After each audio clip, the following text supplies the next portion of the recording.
Welcome to Travel World 95 for this week. I'm Stephen Pickford. On today's show, all too often one thinks that they have to travel far afield during the summertime to find interesting things to see and to do. That's not necessarily the case, as we'll find out later when Pierre-Paul Leduc from the Société des Attractions Touristiques de Québec drops by to let us know a little bit more about what's going on in this province during the fun summer ahead. But to begin, a new Montreal-based airline recently took flight in the highly competitive and lucrative Montreal-Toronto corridor with a focus upon offering business class service at an economy class price. Joining me now in studio is Patrick Young, Director General of Astoria Airlines. Welcome to Travel World. Thank you very much. I'm very pleased to be with you, Mr. Pickford, and I hope I'll be able to answer all the questions that your listeners want to hear today. Well, let's hope so. Now, other companies, Inter, Nation Air, City Express, they've all attempted to penetrate this city pair routing with various degrees of success before not being around anymore, fading from the scene.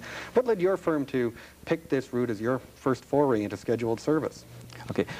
Across the years, we've seen that with mass travel, there's been a drop in the quality of service, and in Canada, the highest traveled corridor is Montreal-Toronto, and we saw a niche there, and we think we can be successful there. Okay, now, why do you think you'll succeed when others might not have? Well, first of all, we've got a crack team of people who have, first of all, about 200 years of airline experience among themselves. And secondly, we've got a fantastic product in terms of wider seats and wider aisle and gourmet food. And we think that we've got the right recipe, and our customers have given us rave reviews of our service so far. Okay, now, what is involved in starting a new airline these days? Let's take us through the whole process. What is involved with getting it off the ground? Okay, first of all, you need to have the people, the expertise. And like I said earlier, we have recruited people from different airlines. Secondly, we had to raise the financing. And it's one of the most difficult businesses to start in terms of financing, and secondly in terms of regulations, government regulations. And we have been extremely professional and careful in ensuring that we meet all the requirements of Transport Canada. In fact, we are the first airline to have passed the very stringent Transport Canada requirements. Right, like how do those requirements change from previous years? First of all, there's more requirements for training, and secondly, more supervision by Transport Canada people. And in terms of the contents of the manuals, also more specific than in previous airlines, than for previous airlines, I mean. Okay, now how many months or years has this project been sort of formulating? Oh, it's been started in the month of July, where a few people got together, and we had a few postponements because of difficulties in getting airplanes. And the first flight took place on the 26th of May, and on Tuesday of last week, the 12th, we got the second plane. And from that day on, we've been running regular schedules. That is 6 flights a day in each direction, Montreal, Toronto, and Toronto, Montreal. Okay, so it's been around almost a year. Yes. To get off the ground, to go over all of the factors, make sure everything is working. What is the background of the founders or the investors in your company? Are they just come into it from other airlines, or did they come into it from a background in some totally other field and just decided running an airline would be a fun thing to do? Okay, as far as the employees, they come from Air Canada, Nationair, and Quebec Air. In terms of investors, investors come from not from the airline industry. Like the main investor is Mr. Elliot Entabi, who is in the real estate business, and the other partners come from business, jeans and shoes and this type of business, really. So those people are a general business background and then formulating a product which is being manned by airline professionals. Exactly. Now, differentiation of the product. People always like, did they say, well, it's a 1-hour flight. How does it differ from a 1-hour flight on another carrier? You've got a number of different in-service differentiations that you've put into place. Yeah. To start with, it's much faster to board the plane. It takes about 1 minute to 2 minutes to board the plane. First of all, because we have only 72 passengers, whereas the other airlines have about 200 passengers. Secondly, the seats are wider. And thirdly, we have a wider aisle, about 40-inch wide, which is the widest aisle in the skies. We have health menu, health meals. We have twice the number of flight attendants to passengers. For our aircraft, instead of having 2 flight attendants for 1 flight attendant for about 40 people, we have 1 flight attendant for 18 people. Thirdly, we have we're going to Toronto Terminal T3, which is supposed to be the better of the 2 terminals.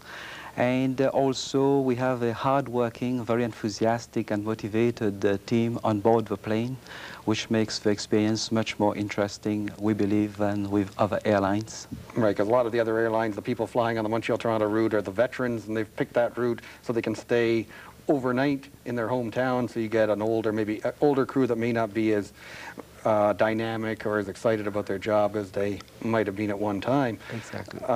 You talked about 2 and 2 seating, so nobody ever has to get that middle seat. Everyone gets a window and an aisle seat aboard your aircraft. Exactly. Thank you for mentioning that. In fact, the typical Boeing 737 has about 130 seats, and we have replaced them with 72 seats, wider seats, 2 on each side, so that in fact, we don't have this middle seat that you mentioned just now. That's always of interest to the business traveler. Exactly. And you're also advertising that you're serving a hot meal or hot snack on every flight, none of this bag of peanuts that people are used to. Exactly. And like I said earlier, high-quality meal. We have a cold meal, croissant and fruits in the morning. And at lunchtime, we have a cold plate with salmon and meat. And we have canapé in the afternoon and cakes at 3 o'clock. And so it's really different. We don't serve any peanuts at all unless somebody insists. Or somebody insists. Now, also, do you offer open bar, or is it a cash bar? Yes, exactly. Everything is free on board. Open bar as much as you want. Everything is free. Oh, okay, that's always of interest, because other carriers have tended to nickel and dime you. They charge you a high fare, but everything you have to pay for on top of that. Right now, you're only operating during the week, as we kind of mentioned. Scheduling is of importance to the business traveler. How throughout the day are your flights positioned? Okay, right now we're flying 7, 9, 1, 5, and 7 from Montreal, and 7, 9, 11, 3, 5, and 7 from Toronto. So 6 flights in each direction every day.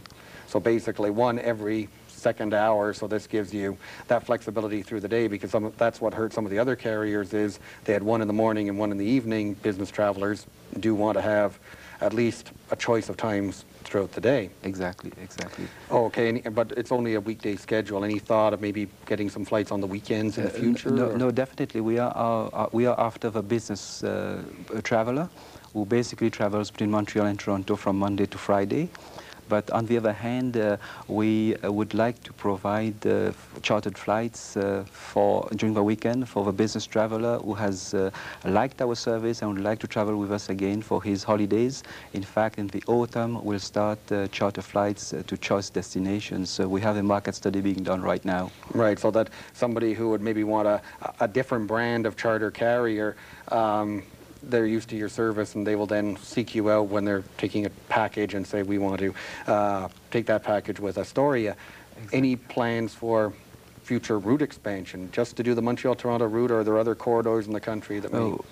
Just Montreal-Toronto. We want only a small market of that, not only Montreal-Toronto, but we want a maximum of 8 to 10% of the market, because we want to be small, well-run, and profitable, and we want our customers to come back.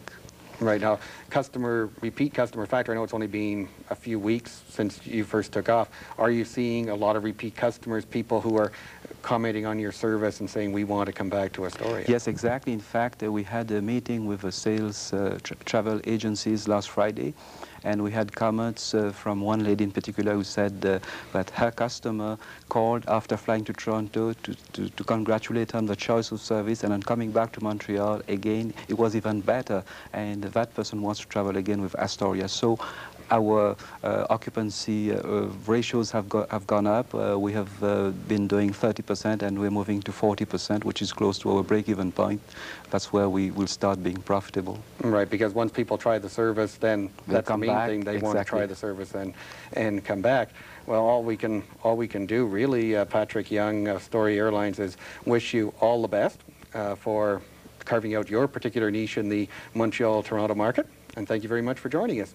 Now let's take a look at what's going on in the travel corner this week, traveling with unaccompanied minors. Don't go away.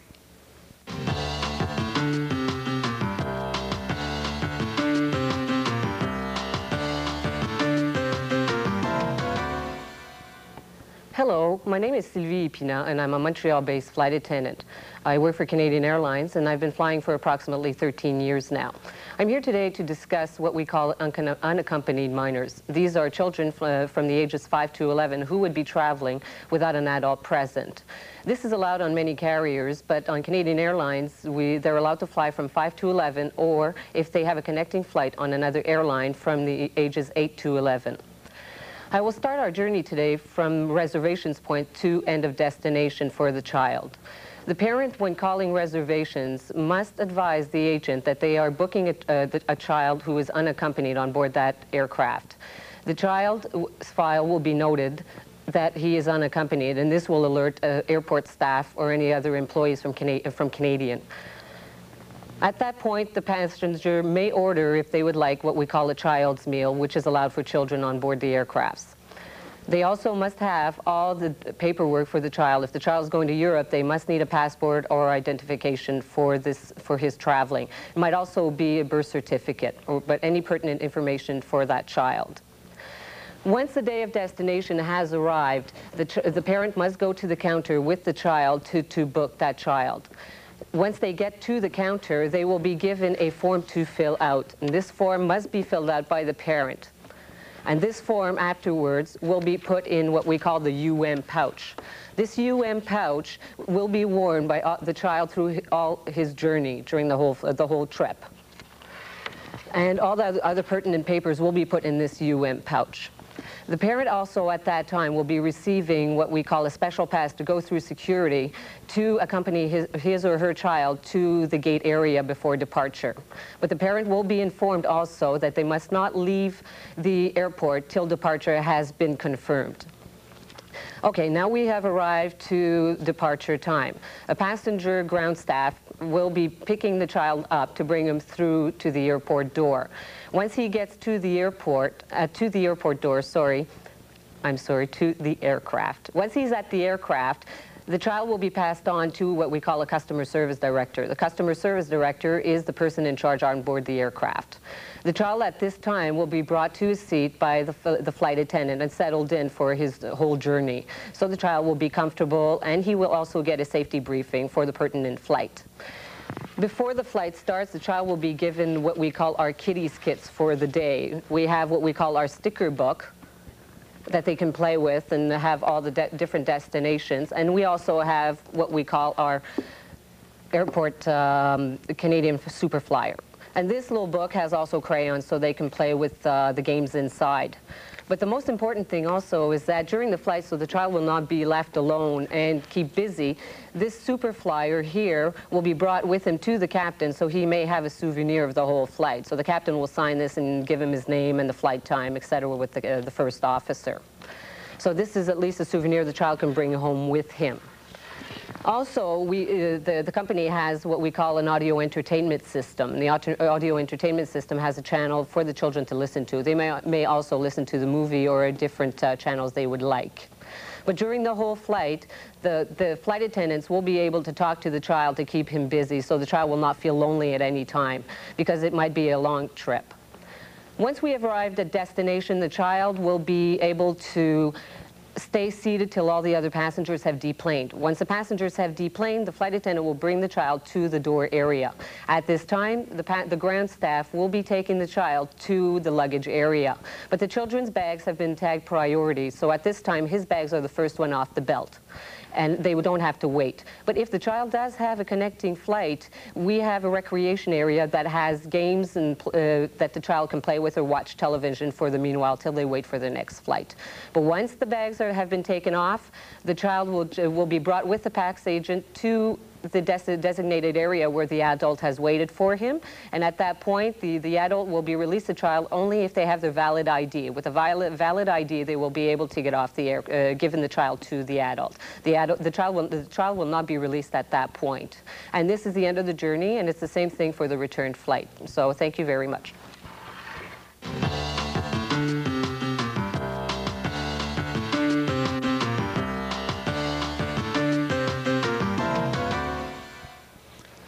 With me now is Pierre-Paul Leduc, Director General of the Société des Attractions Touristiques de Québec. Welcome to Travel World. Welcome. Okay. Now that we're into the summer period, many of our viewers, of course, are looking at various vacation possibilities closer to home. They're seeking out interesting attractions, events, festivals. Quebec certainly has them, so why don't you lead us on a region-by-region look at some of the best the summer has to offer? Yeah, okay, region by region. For Montreal first, I think it's the most important region of Quebec. Okay, Montreal, you have the major events of Quebec are in Montreal. I would say Montreal Jazz Festivals, okay, and Just for Laugh Festivals, and also les Fêtes Gourmandes. I don't know how to translate. Oh, Gourmet Festival. Gourmet Festival, yeah, at the island, Notre Dame Island, okay. And I think these three events are the most important. Also, at the end of the summer, you have the Montreal Film Festival. It's an important festival too. And in the Montreal region, you also have major attraction. You know, because I represent two associations. The first one is an association of festivals and events, okay? And the other is an association of attraction, okay? And I think if you want to visit Quebec, okay, you can make a mix of festivals and attraction. You know, one day at the Montreal Jazz Festival, and another day you visit a great museum, or you visit the Olympic Tower, or, you know, I think... Right, you can mix the two together. Sure, sure. These, a festival and attraction are two projects that goes very well together, okay, for a holiday or a short trip or something like that, okay. Quebec region, also very, very important region, very nice city. Quebec City is a, you know, it's a touristic product at the beginning. If you add festivals or attraction, it's fantastic. That becomes fantastic. And in Quebec City, I think this summer the major event will be Les Fêtes Médiévales, Middle Age Festival. Yeah, Middle Ages. They sort of recreate people walk around in Middle Age costumes. It's an event that comes every 2 years. Okay, and it's an event. The idea of this event comes from France, in the city of Dinant. Okay, in Britain. Okay, it's a middle age festivals, and Rémi Danjou is the producer of this event. He bring back the idea from France, and it's fantastic. Eh? It's in the street. People are wearing costume. People are playing the game. You know what I mean? It's I think they're sort of recreating the whole period, wandering the streets, especially in lower towns, where basically is centered upon, and it's something really to behold and see. And in Quebec City also, in July, there is the International Summer Festival. Okay, it's the older cultural events in Quebec. These events have been created in '68. Okay, during the 80s years, you know, many cultural events born, like jazz or Just for Laugh, or a lot of film of Montreal and folklore. You know, a folk festival in Drummondville. Right. But the older events, I would say, cultural events, it's the Festival d'été, summer festivals of Quebec City. Summer festivals there. Now, of course, somebody finishes with Quebec City and they head just up the river to Charlevoix. And Charlevoix is an undiscovered region for a lot of people. You know, Charlevoix, it's a strange region. I would say it's a very nice region with, you know, a hotel, restaurant, and bed and breakfast. It's fantastic. But for the festival or events, there are just a few. I would say the two biggest events in Charlevoix are Festival du Papier, Paper Festival of it's La Malbaie, okay? It's a city with a pulp. Right, they have a pulp and paper industry. That's it. And the other one is the truck festival, okay, at La Malbaie. Two events are, and also in Charlevoix, there is a music festival called le Festival du Domaine. Let me remember, le Domaine Forget. Okay, the Domaine Forget is a school, okay, and for all the summer you have, you know, classical music. Classical music performance. So it goes from one extreme, the classical music performance, to the truck festival. For Charlevoix, also the major attraction of Charlevoix is the casino. Casino at Manoir just Richelieu. beside the le Manoir Richelieu. Okay. A lot of people want to get their gambling fix, of course, and then. Another area many people don't think of, the Mauricie-Bois-Franc region. Mauricie-Bois-Franc. It's, you know, it's a region where there are a lot of festivals and attraction. It's fantastic. Since 5 years, this region has developed a lot. Is touristic industry. Okay, for the events, the biggest of the region, two biggest. Okay, the first one is the folk festival, Drummondville. Right in Drummondville. It's fantastic. Eh? World renowned. 600,000 people, groups from 20 to 30 countries, different countries. If you want to feel, you know, the world, I think it's the best place. It's very well organized festival with outside program and also inside programs. You know, you pay for a show at the cultural center, or you just pay to be at the. It's in the park in Drummondville. It's the how do you call it? Wood Yacht Park. Okay, so you have the choice between inside program or inside or outside program. And the other major events of the region is Saint-Tite, the Western Festival. Okay, it's. I think it's a very, very nice festival with, you know, for the people who like the Western program, right, the Western rodeo, Western parade. It's fantastic. Yeah. That's something, and of course, just in general, it's a scenic area. The St. Maurice National Park, La Mauricie National Park. Yeah, you have the Mauricie River. If you drive with your car along it's fantastic. It's very, very panoramic road. It's very nice. You talk about the Parc Saint-Maurice, very nice. Trois-Rivières is a very nice city too. In Trois-Rivières, they are, for the summer, one big event. It's called le Festival des, you know, it's for singers only for les arts vocaux. It's like vocal arts, choruses. It's at the beginning of July, okay? And Trois-Rivières, they have improved the old harbor, okay, just beside the St. Lawrence River. It's a very, very nice attraction. And then, of course, that would be the site then for the Trois-Rivières Maritime Festival in September. They would use the harbor area. And in Trois-Rivières? In Trois-Rivières, so that would be where they would use that. Okay. People head up then, come back through Montreal, they head up to the Outaouais and Chateau-Montebello, world's biggest log cabin, but a lot more to do in the Ottawa Valley too. Yeah, Montebello is a very nice hotel, but in all Ottawa, region, you have a lot of nice festivals. The biggest one is in Gatineau, Water Balloons Festival. I think it's the nicest of the province. It's 200,000 people, more than 100 balloon in Gatineau. It's a very, very nice festival with the program, artists and show. It's very, very interesting. Right, they have a lot of things going on. Oh yeah, and the place where the festival is held, very nice park. It's I would say it's very, and then you have the museum, Canadian Civilization Museum. You also have a new attraction in the Outaouais region. It's a steam train. Or the steam train. That's it. Goes up to Wakefield. Yeah, Wakefield, all Chelsea and Wakefield. And it's a 4 hours trip, okay? You go to Chelsea and you come back and all. It's supposed to be very, very interesting. Oh, very, very interesting. And one of the interesting things on that line, when you get to Wakefield and they turn the engine around, you can watch them turn it around on the outdoor hand-moved turnaround. Yeah. Now, everyone's familiar with the Laurentians. Yeah. They head up there for the resorts and Yeah, a number of yeah. things in the summertime. Yeah, yeah. Laurentian, it's a region like Charlevoix, I would say. If you want to have big festivals, it's not in Laurentian, but at the Mont-Tremblant. Mont-Tremblant is developing now, you know, with the investment they made for improve all the installation. They are developing a program for, you know, a festival program. And this summer there will be a new event. It's magician.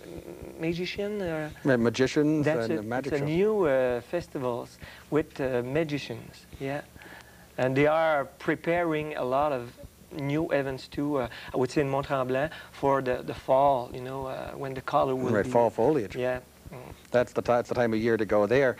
Another area right beside the Laurentians, Lanaudière. Now that's overshadowed always by the Laurentians, but Yeah. it's a very beautiful area. Yeah, and everybody knows the big classical music festivals in Joliette, with the nice, they have a big amphitheater, outside amphitheater, so if you want to hear good music, I think it's the place. It's the biggest classical music events in Quebec, very well organized too. A lot of outdoor hiking there. You go up to Lac Taureau, Saint Michel des Saints. Yeah. If you like to fish or to hike, it's a very nice place too. And I guess lastly, an area of interest to Montrealers, the S3, the Eastern Townships region. S3 is I would say all the region of Quebec are very nice. Very nice. Oh yeah. S3, if you want to have attraction, or if you want to have festival, it's a nice place. In Magog, there is the swim festival. What do you call that? It's La Traversée du Right, Lac so it's like a Magog. crossing of the lake. That's it. It's a swim race. Okay, very big events in the region. Also in Sherbrooke, you have La Fête du Lac des Nations. Okay, Lac des Nations is a lake in Sherbrooke, and Lac des Nations, it's a small Benson and Edge festival, not that big, but it's a provincial competition of fireworks companies at Le Lac des Nations in Sherbrooke. Right, and it makes it in a nice setting because Sherbrooke itself is a hilly city, and Sure. and you go to a lot of parkland in Yeah. Sherbrooke. And in Sherbrooke, downtown Sherbrooke, you also have a blues festival, you have a cinema festivals. It's very animated town. A lot of Sherbrooke. animation going on Yeah. in Sherbrooke. Yeah. Well, there's just so much to do in Quebec during this summer. Thank you very much, Pierre-Paul Leduc, for joining us. And if you'd like to find out more about what's going on in Quebec, you can reach the SATQ at 252-3037. That does it for us this week on Travel World. Thanks for joining us. From all of us here, I'm Stephen Pickford. Bye for now.